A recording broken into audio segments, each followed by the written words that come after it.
നമസ്കാരം. സൂക്ഷ്മ വ്യായാമയിലെ കഴുത്തിൻ്റെയും തോളിൻ്റെയും ചലനങ്ങൾ നമ്മൾ പഠിച്ചു കഴിഞ്ഞു. അപ്പോൾ നമുക്കിനി അടുത്ത ജോയിൻസിൻ്റെ ചലനങ്ങളിലേക്ക് പോകാം. ഈ ജോയിൻസിൻ്റെ ചലനം ചെയ്യുമ്പോൾ ചെറുതായിട്ടൊന്ന് ശ്രദ്ധിക്കണം. കാരണം നെഞ്ചിൻ്റെ ചലനമാണ് നമ്മൾ ചെയ്യുന്നത്. അപ്പോൾ നെഞ്ചിൻ്റെ ചലനം ചെയ്യുമ്പോൾ ഓരോ വ്യക്തികളും അവരുടെ പരിധിക്കനുസരിച്ച് മാത്രമേ കൈ അകത്താവൂ. നല്ല സ്പീഡിൽ ചെയ്യരുത്. നോർമൽ ശ്വാസത്തിൻ്റെ ഗതിയിൽ വേണം നമ്മൾ ഈ ചലനം ചെയ്യേണ്ടത്. അപ്പോൾ നെഞ്ചിൻ്റെ ചലനം എങ്ങനെയാണെന്ന് നമുക്ക് നോക്കാം. കൈ രണ്ടും നിങ്ങളുടെ തോളിന് സമമായിട്ട് വെക്കുക. കൈപ്പത്തി മുഷ്ടി ചുരുട്ടി വെക്കണം.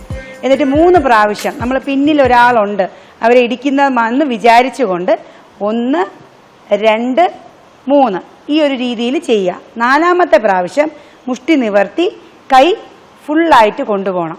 ഇത് ഇത്രയും ചെയ്യുമ്പോഴാണ് ഒരു റൗണ്ട് ആകുന്നത്. ഇപ്പം എങ്ങനെയാണ് ചെയ്യുന്നതെന്ന് ഒന്നും കൂടെ നമുക്ക് നോക്കാം. 1, 2, 3 and 4 അങ്ങനെ ഒരു റൗണ്ടായി. നമുക്കൊരു 3 റൗണ്ട് ചെയ്യാം. 1, 2, 3, 4 1, 2, 3, 4 1, 2, 3, 4 അപ്പോൾ താഴ്ത്തി വയ്ക്കുക. അപ്പോൾ നമ്മളുടെ പരിധിക്ക് ഒരു സ്റ്റെപ്പ് എടുത്താണ് നമ്മൾ ഇത് ചെയ്തിരിക്കുന്നത് അല്ലേ. അപ്പോൾ ചെസ്റ്റിൻ്റെ ചലനം കഴിഞ്ഞു. അപ്പോൾ ചെസ്റ്റ് കഴിഞ്ഞു. ഇനി അടുത്ത ഏതാ വേണ്ടത്? നമ്മളുടെ കൈമുട്ട്. അപ്പോൾ കൈമുട്ട് രണ്ടും ഇങ്ങനെ മടക്കി വെക്കുക. എന്നിട്ട് തോളിന് സമമായിട്ടേ കൈ നിവർത്താവും. ഇപ്പോൾ വെയിറ്റ് ഉള്ള ഒരു സാധനം നമ്മളുടെ കയ്യിൽ, ഡമ്പൽ പോലത്തെ ഒരു സാധനം കയ്യിലുണ്ടെന്ന് വിചാരിച്ചു കൊണ്ട് വേണം ചെയ്യാനായിട്ട്. അപ്പം അത്രയും പതുക്കെ വേണം കൈ നിവർത്താനും മടക്കാനും.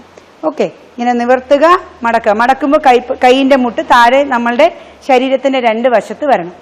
സ്ട്രെയിറ്റ് ചെയ്യുക, മടക്കുക, നിവർത്തുക, മടക്കുക, നിവർത്തുക, മടക്കുക. അപ്പോൾ ഈ 2 ചലനവും നമ്മൾ പഠിച്ചു കഴിഞ്ഞല്ലോ. ഇതെങ്ങനെയാണ് ചെയ്യുന്നതെന്ന് നമ്മൾ അറിഞ്ഞു. അപ്പം നെഞ്ചിൻ്റെ ചലനം, അതുപോലെ തന്നെ കൈയിൻ്റെ മുട്ടിൻ്റെ ചലനം. ഈ കൈമുട്ട് ചലനം ചെയ്യുമ്പോൾ എവിടെയൊക്കെ നമുക്ക് വലിവ് വന്നു എന്നും നമ്മൾ ശ്രദ്ധിക്കുക. കാരണം റെഗുലറായിട്ട് നമ്മൾ ചെയ്യുമ്പോൾ നമുക്ക് ഈ വലിവിന് നല്ല വ്യത്യാസം ഉണ്ടാകും. വലിവെന്ന് ഞാൻ ഉദ്ദേശിക്കുന്നത് സ്വീറ്റ് പെയിൻ ആണ് കേട്ടോ.